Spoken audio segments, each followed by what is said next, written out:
झील में पानी बरसता है यहां गुजरात में, झील में पानी बरसता है यहां गुजरात में, खेत पानी को तरसता है यहां गुजरात में, जिंदगी का हाल खस्ता है यहां गुजरात में, दूध महंगा खून सस्ता है यहां गुजरात में।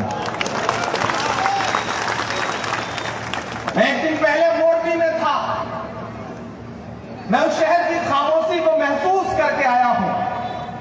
उस शहर में एक ऐसी खामोशी है कि 135 लाशें बिछी थी उस शहर में, वो तमाम आंसुओं से भीगा है वो शहर।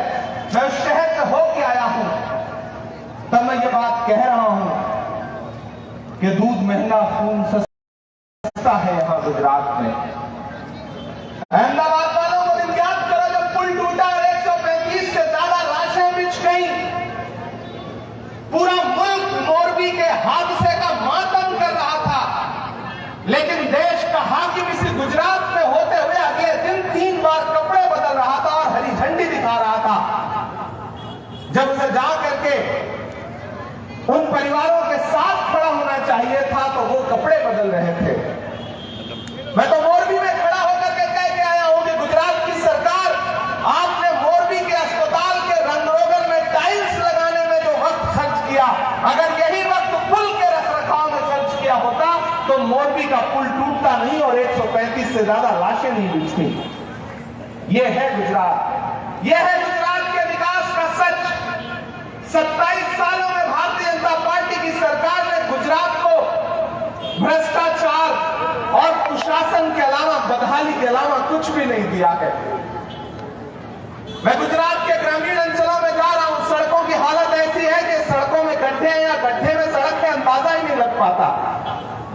आप सफर कर रहे होते हैं गुजरात की सड़कों पे तो सफर कर रहे हैं या आखिरी सफर कर रहे हैं पता ही नहीं चलता।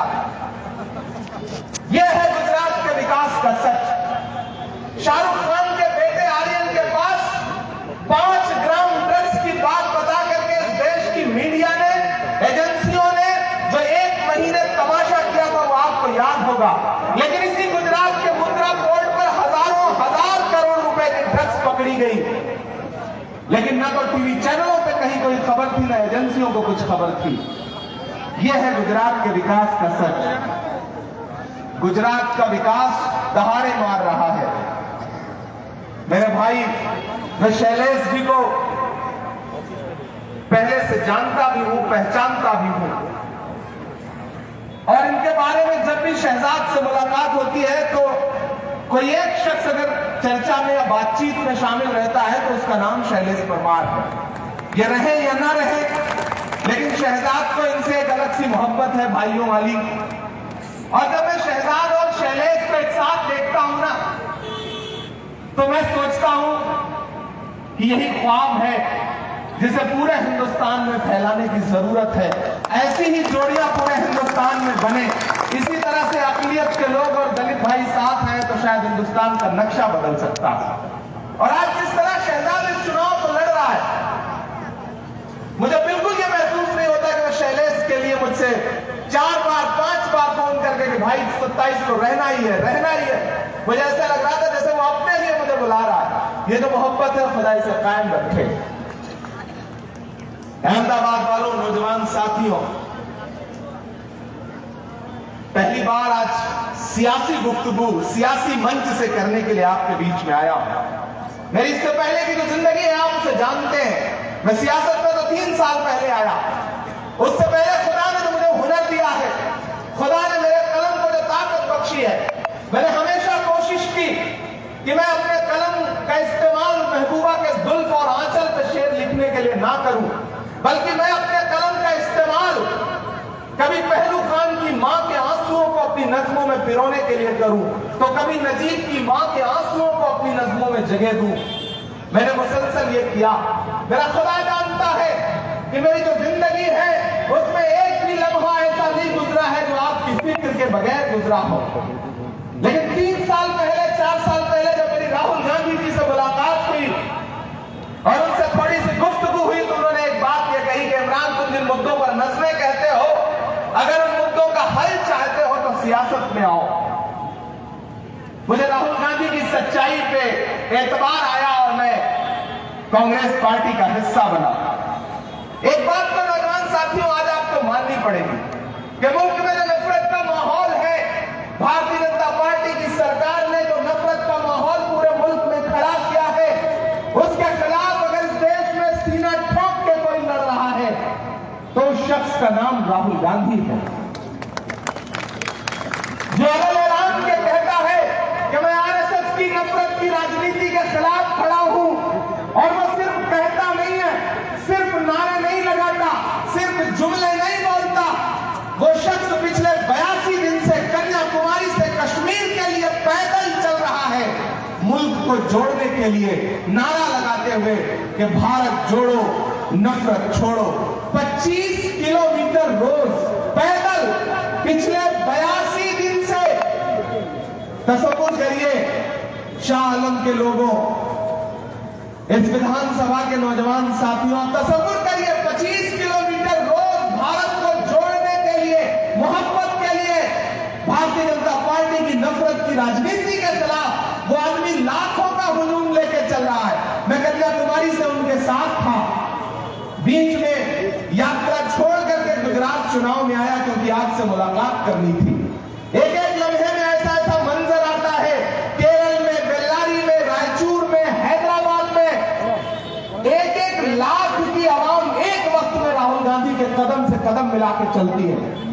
मुझसे मीडिया के साथी पूछते हैं कि इमरान साहब आप राहुल गांधी के साथ पैदल यात्रा कर रहे हैं, क्या महसूस करते हैं आप? तो मैं एक बात कहता हूं कि मैं अगर महात्मा गांधी के दौर में पैदा हुआ होता तो मैं अंग्रेजों के खिलाफ उनके साथ पैदल चल रहा होता, लेकिन मैं इस दौर के गांधी के साथ पैदा हुआ हूं, राहुल गांधी के साथ पैदा हुआ हूं, तो मैं राहुल गांधी के कदम से कदम मिला करके चल रहा हूं। जो हर जालिम से टकराएगी वो आंधी बनाऊंगा, जो हर जालिम से टकराएगी वो आंधी बनाऊंगा, नए अंग्रेज आए हैं नया गांधी बनाऊंगा। हम उसके साथ चल रहे हैं भारत को जोड़ने के लिए, मोहब्बत के लिए। मेरे भाई, न तेरा है न मेरा है, ये हिंदुस्तान सबका है। नहीं समझी गई ये बात तो नुकसान सबका है। जो इसमें मिल गई नदियां वो दिखलाई नहीं देती, महासागर बनाने में मगर एहसान सबका है। कांग्रेस वो पार्टी है जो सबके एहसान को कबूल करती है। शहजाद अभी आपको गिना रहे थे और वो ये भी बता रहे थे कि कोई दिल्ली से आया है, कोई हैदराबाद से आया है। जानते हैं ये लोग क्यों आए हैं? रैली में नहीं करनी, क्योंकि पिछली बार भाजपा हारते हारते रह गई थी, हमारी सरकार बनते बनते रह गई थी। शैलेश भाई आपको याद होगा कि भाजपा की सांस इतनी अटक गई थी कि प्रधानमंत्री जी को पानी में जहाज उतारना पड़ा था, करतब दिखाने पड़े थे, तब भाजपा की सरकार बन पाई थी। भाजपा जानती है कि उसके 27 साल को लेकर के अवाम में गुस्सा है, वो अकेले कांग्रेस को नहीं हरा सकती। तो मोदी जी ने अपने 2 दोस्तों को भी बुलाया है, एक दिल्ली से, एक हैदराबाद से। दिल्ली वाले आपके बीच में आएंगे, कहेंगे कि झाड़ू लीजिए, सफाई करना है, लेकिन आप जब पलट के उनके दामन में देखेंगे तो असल कचरा वहीं पे भरा हुआ है।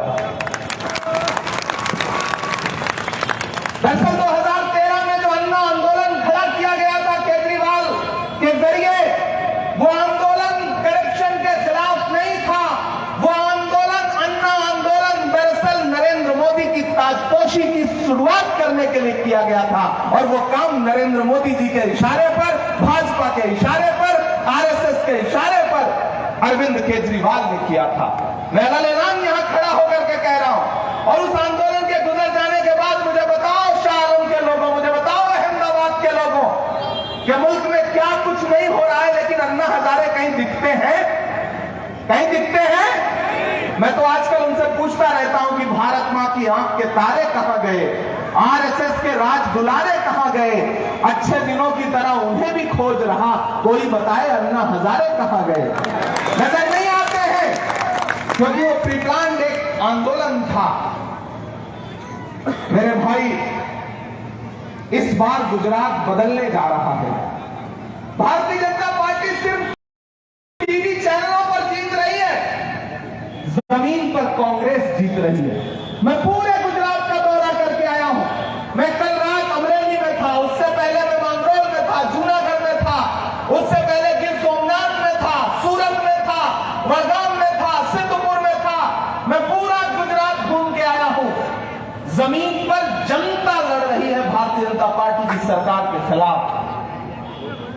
ये लड़ाई बहुत अहम है। मैं आपसे ये कहना चाहता हूं कि दो ताकतें हैं। एक तरफ वो ताकत खड़ी है जो कहती है कि मुल्क तानाशाही से चलेगा, उसकी मर्जी से चलेगा, वो जैसा चाहेंगे वैसा चलेगा। लेकिन एक तरफ वो लोग खड़े हैं जो कहते हैं कि नहीं, ये मुल्क डॉक्टर बाबा साहब भीमराव अंबेडकर के संविधान से चलेगा, ये मुल्क पंडित जवाहरलाल नेहरू जी के विचारों से चलेगा, ये मुल्क मौलाना अबुल कलाम आजाद के ख्वाबों से चलेगा, ये मुल्क महात्मा गांधी से चलेगा, उनकी सोच से चलेगा। ये लड़ाई बहुत बड़ी है और इस लड़ाई में आपको भी चुनना पड़ेगा कि आप किस तरफ खड़े हैं। मेरे भाई, पिछली बार शैलेश जी को आपने 32,000 के आसपास वोट से जिताया था। ये 4 बार जीत चुके हैं, हैट्रिक तो कब का मार चुके हैं। लेकिन इस बार तो अगर ये आंकड़ा बढ़ करके 50,000 नहीं हुआ तो फिर लगेगा कि अर्धशतक नहीं लग पाया है। तो आंकड़ा बढ़ाना है और आंकड़ा बढ़ाना है तो थोड़ी मेहनत भी आपको बढ़ानी पड़ेगी। मैं थोड़ी देर आपसे गुफ्तगू करूंगा, थोड़ी शायरी सुनाऊंगा, थोड़ी बीच में बातचीत करूंगा। वक्त है हमारे पास 45 मिनट का, तो मैं कोशिश करूंगा कि मैं आपसे गुफ्तगू करूं। बीच में चूंकि ट्रैफिक भी आता जाता रहेगा तो जो आए उसे किनारे से उसी तरह निकल जाने दीजिए जैसे पिछली सभाओं में आपने अरविंद केजरीवाल जी को और हैदराबाद वाले जी को निकल जाने दिया था। ऐसे ही निकल जाने दीजिए, प्यार से निकल जाए, शोर शराबा न होने पाए। आप बहुत समझदार लोग हैं। मुझे उस दिन पता चला ये शहर इतना समझदार है कि एक बड़े नेता यहां सभा करने आए तो पता चला कि कुर्सियों पर आकर के आप बैठ गए और जब वो पहुंचने को हुए तो आप उठ के चले गए तो सभा खाली, नेताजी वापस लौट गए। ये है, यहाँ का आदमी इतना समझदार है, शाह आलम के बच्चे इतने तेज तर्रार हैं कि सलाम करता हूं आपको। यहाँ का एक बच्चा इंटरव्यू देने गया तो सामने जो इंटरव्यू ले रहा था उसने उससे मजाक में कहा, ये बताओ अगर तुम जंगल में जा रहे हो, शेर आ जाए तो क्या करोगे? तो लड़का शाह आलम का था, उसने कहा पेड़ पे चढ़ जाऊंगा। बोले अच्छा तुम नदी पार कर रहे हो, शेर आ जाए तो क्या करोगे? तो फिर उसने कहा पेड़ पे चढ़ जाऊंगा। तो इंटरव्यू लेने वाले ने कहा यार कमाल है, तुम हर जगह पेड़ ला देते हो। तो लड़के ने कहा आप भी तो हर जगह शेर ला दे रहे हो। तो ये है शाह आलम। यहाँ के लोग जानते हैं कि किससे कैसे निपटना है। लेकिन मैं एक बात आपसे कहना चाहता हूं मेरे भाई, इस बड़ी लड़ाई में आपको साथ तो देना पड़ेगा। लोग आपके बीच में आएंगे, बताएंगे कांग्रेस ने आपके लिए कुछ नहीं किया। मैं आपसे पूछना चाहता हूं, अपने जमीन की आवाज पर बोलिएगा, अपने दिल पे हाथ रख करके मुझे बताइएगा कि जब जब आप परेशानी में हुए हैं, जब जब आपको जरूरत महसूस हुई है, तब तब शैलेश परमार आपकी चौखट पे खड़े रहे या नहीं खड़े रहे? खड़े रहे मैं जानता हूं। तब तब शहजाद आपके चौखट पे खड़े रहे या नहीं खड़े रहे? अरे आप तो वो लोग हैं जिनका इस बात पर ईमान है कि मजदूर का पसीना सूखने से पहले उसकी मजदूरी दे दी जाए। आप इस बात पर ईमान रखने वाले लोग हैं।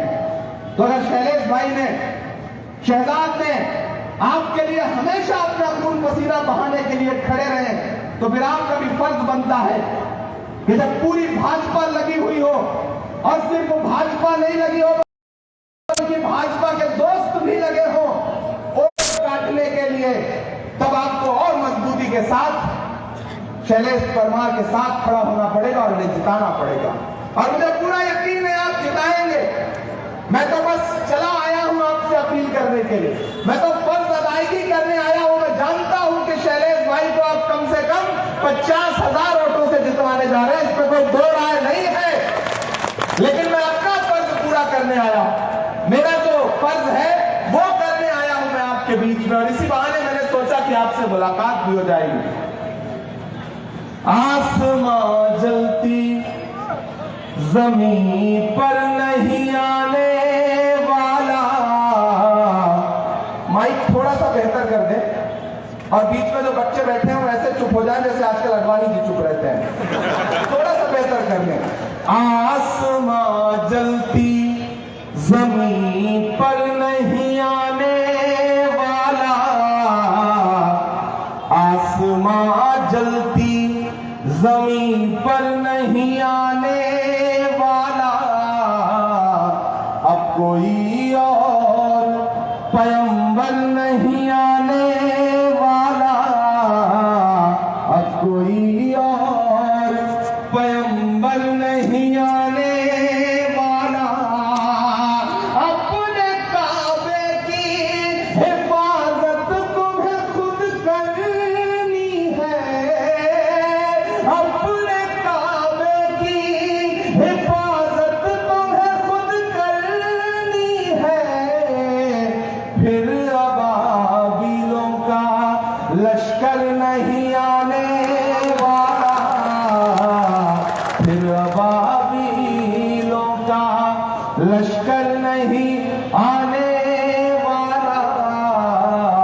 फिर अबाबीलों का। एक मुश्किल वक्त है, एक बड़ी लड़ाई है। सामने जो दुश्मन है वो बहुत शातिर है, वो समझदार है, और सियासत में आपको भी समझदारी के साथ फिर उतरना पड़ेगा। मैं अहमदाबाद में खड़ा हूं। ये वो शहर है जिसने हमेशा मुल्क पर राह दिखाई है।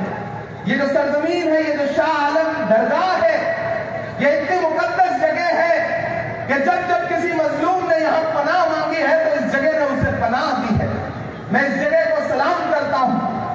यहां खड़ा होकर के मैं जानता हूं जो बात कह रहा हूं वो पूरे गुजरात तक जाएगी, उसका असर पूरे गुजरात तक जाएगा। मेरे भाई, मैं यहां खड़ा होकर के भाजपा की हुकूमत से पूछना चाहता हूं, आप जिस विकास का दावा कर रहे हैं, जिस विकास का ढिंढोरा पीट रहे हैं, उस विकास का सच क्या है? हमें बताइए उस विकास का सच क्या है। यहां नौजवान भाई खड़े हैं, आप मुझे बताइए कि जब आप किसी एग्जाम के लिए पर्चा भरते हैं नौकरी पाने के लिए, जब आपको लगता है कि ये पर्चा मैं दूंगा, ये पेपर मैं दूंगा और पास कर गया तो नौकरी मिलेगी, तो जिस दिन एग्जाम होता है उससे पहले ही आप पर्चे लीक हो जाते हैं। यह है गुजरात के विकास का सच। गुजरात के विकास का सच यह है कि यहां हिलाने को पुल टूट जाता है। मोरबी में 135 लाशें बिछी थी और टीवी चैनलों पे नैरेटिव बनाया जा रहा था कि लड़के पुल हिला रहे थे इसलिए टूट गया। यह है गुजरात के विकास का सच। यहां से ट्रेन चलती है, मोदी जी हरी झंडी दिखाते हैं, आगे जाकर के जब भैंस से लड़ती है तो भैंस नहीं मरती, ट्रेन का इंजन टूट जाता है। यह है गुजरात के विकास का सच। यहां भाजपा की सरकार सड़क बनवाती है, उनके मंत्री उद्घाटन करने के लिए सड़क पर नारियल फोड़ते हैं तो नारियल नहीं फूटता, सड़क टूट जाती है। यह है गुजरात के विकास का सच।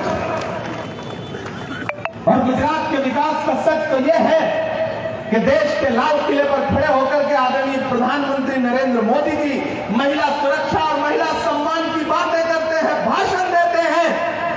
उधर वो भाषण दे रहे होते हैं और उसके चंद घंटे के बाद इसी गुजरात में भारत की एक बेटी बिल्किस बानो के 11 बलात्कारियों को रिहा कर दिया जाता है। यह है गुजरात के विकास का सच। शैलेश भाई, मैं तो हिंदी का विद्यार्थी रहा हूं, मैं संस्कृत का एक सूत्र वाक्य पढ़ता रहा हूं कि यत्र नार्यस्तु पूज्यन्ते रमन्ते तत्र देवता। जहां नारियों की पूजा होती है वहां देवता निवास करते हैं। लेकिन आज हालत ऐसी हो गई है, प्रधानमंत्री जी कहते हैं बेटी बचाओ बेटी पढ़ाओ, लेकिन जहां नारियों की पूजा होनी थी उसी गुजरात में नारियों के बलात्कारियों की पूजा हो रही है और प्रधानमंत्री जी चुप हैं। आने वाली 7 दिसंबर से पार्लियामेंट का सेशन शुरू हो रहा है। मुझे दुआ दीजिए, मुझे ताकत दीजिए कि मैं वहां प्रधानमंत्री जी की आंख के सामने खड़ा होकर के उनकी नजर से नजर मिला के उनसे पूछूं कि प्रधानमंत्री जी आपके बेटी बचाओ बेटी पढ़ाओ नारे का सच क्या है। झूठा है आपका नारा, खोखला है आपका नारा।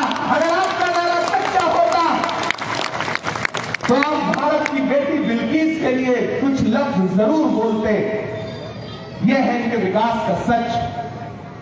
इनका विकास ऐसा है कि गुजरात में शराबबंदी है, लेकिन 70 से ज्यादा मौतें एक दिन जहरीली शराब पीने से होती हैं। यह है गुजरात के विकास का सच। गुजरात के विकास का सच यह है कि 5233 विद्यालय बंद होने के कगार पर आ गए हैं स्कूल।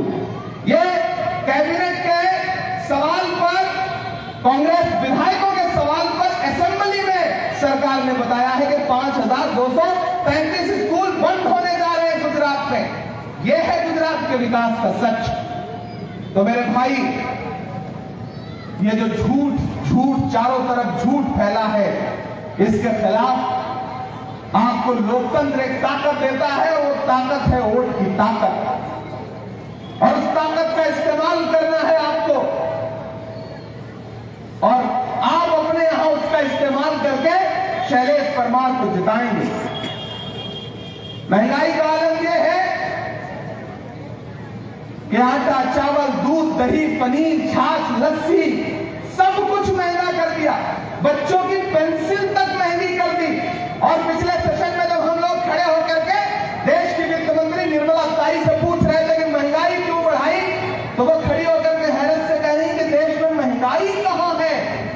जश्नदीद हूं। मैं खड़े होकर के नारे लगा रहा था सदन में, और निर्मला जी कह रही थी कि महंगाई कहां है। हम तो उनसे उसी दिन से पूछ रहे हैं, और वो कह रही है कि महंगाई कहां है, लेकिन हम उनसे पूछ रहे हैं कि कहां सोया है चौकीदार, कहां सोया है चौकीदार। मैं किस वाले चौकीदार की बात कर रहा हूं? आप समझदार लोग हैं, आप बहुत समझदार लोग हैं, समझ जाएंगे, मुझे पता है कि कहां सोया है चौकीदार, कहां सोया है चौकीदार। गैस सिलेंडर की कीमत भी 1000 के पार, कहां सोया है चौकीदार, कहां सोया है चौकीदार। जो इधर बैठे हैं उन्हें सीधे सीधे नजर आ रहा है, तो वो इस पूरी सभा में शामिल है। जो इधर बैठे हैं, बैठे क्या हैं, खड़े हैं, मैं उनसे भी गुजारिश करूंगा कि मैं आपको देख रहा हूं, आप भी मुझे देख ही रहे होंगे, मैं आपको भी देख रहा हूं, आप शामिल हो। ऐसा न लगे कि आप सरकार को बाहर से समर्थन दे रहे हैं, चुपचाप खड़े हैं। ये जो बीच में दीवार है, इसके इस पार आप खड़े हैं, मैं आपको देख रहा हूं, आप भी शामिल हो। इधर पीछे लोग खड़े हैं, शहजाद भी जिधर नजर दौड़ाओ आदमी ही आदमी है। यह है शाह आलम दरगाह और उसके आसपास का जो जज्बा है, मैं इस जज्बे को सलाम करता हूं। यहाँ स्टेज पे जितनी भीड़ है आजकल भाजपा के नेताओं में, उनकी सामने भीड़ हो रही है, ये हालत हो गई है। ये है अहमदाबाद और इस विधानसभा का जलवा। मैं पढ़ता हूं कि कहां सोया है चौकीदार, कहां सोया है चौकीदार। गैस सिलेंडर की कीमत भी 1000 के पार, कहां सोया है चौकीदार, कहां सोया है चौकीदार। के चाय बेचने वाला पूरा भारत बेच रहा है। इतने से काम नहीं चलेगा, इतने से काम नहीं चलेगा। क्या मैं सच बोल रहा हूं? अगर मैं सच बोल रहा हूं तो सच की तारीफ कौन करेगा? आपको ही करना पड़ेगा, आपको ही मुहर लगाना पड़ेगा मेरी बात पर। पीछे तक जो लोग हैं, मैं फिर से बोलता हूं, आप फिर से इसमें शामिल हो, तारीफ करें मेरे इस हिम्मत के लिए कि चाय बेचने वाला पूरा भारत बेच रहा है। इधर वालों ने तारीफ कर दी, इधर वाले अभी भी फॉर्म में नहीं आए हैं। मुझे लगना चाहिए कि आप आ गए। जब तक एक एक आदमी शामिल नहीं होगा, तब तक मुझे लगेगा कि मैं अहमदाबाद के जिंदादिल लोगों के बीच में नहीं खड़ा हूं, जिसके लिए अहमदाबाद जाना जाता है, जिस हौसले के लिए, जिस जुनून के लिए। मैं फिर से बोलता हूं कि चाय बेचने वाला पूरा भारत बेच रहा है। अब लगा कि मैं जिंदादिल लोगों के बीच में, इधर जो लोग खड़े हैं ये भी, कि चाय बेचने वाला पूरा भारत बेच रहा है। इसी काम में हासिल उसे महारत बेच रहा है। रेल बिक गई, तेल बिक गया, बिका हवाई अड्डा। अब तैयार है ना पहुंचाना दिल्ली तक कि रेल बिक गई, तेल बिक गया, बिका हवाई अड्डा। सब कुछ बिकता देख के खुश हैं अपने जेपी नड्डा। कि जनता महंगाई की मारी करती हाहाकार, कहां सोया है चौकीदार, कहां सोया है चौकीदार। पेट्रोल और डीजल की कीमत रही सैकड़ा मार, कहां सोया है चौकीदार, कहां सोया है चौकीदार। आप बहुत अच्छा सुन रहे हैं, बहुत अच्छे लोग हैं, बड़े जिंदादिल लोग हैं। मुझे तो आपसे यह कहना है कि जो लोकतंत्र का उत्सव, कल राहुल गांधी जी और मल्लिकार्जुन खड़गे जी महू में थे डॉक्टर बाबा साहब भीमराव अम्बेडकर जी को श्रद्धांजलि अर्पित करने के लिए संविधान दिवस पर। कल फिर मेरा ख्याल है शैलेश जी आपके यहाँ बहरामपुरा में आ रहे ना, मुझे भी आना ही पड़ेगा। आप कई आदेश है तो मैं भी कल कोशिश करूंगा कि बहरामपुरा में फिर से आऊं आपसे मुलाकात करने के लिए। तो कल आपको आना ही पड़ेगा। शहजाद ने पूरा जोर देकर के कहा, शहजाद हालांकि उम्र में मुझसे 2 साल छोटा है, लेकिन शादीशुदा है तो मैं इसे अपने से बड़ा ही मानता हूँ। तो भाई है वो और उसका हुक्म है तो आना ही पड़ेगा। कल मैं फिर आऊंगा, लेकिन अभी तो मैं गुफ्तगू कर रहा हूँ, मैं इतनी जल्दी जाने वाला नहीं, इतनी आसानी से आपको न मैं छोड़ूंगा ना आप मुझे छोड़ेंगे, मैं जानता हूँ। बड़े दिनों बाद मुलाकात हो रही है, तो मैं ये कह रहा हूँ कि ये लड़ाई संविधान को बचाने की है, ये लड़ाई आईन को बचाने की है। आज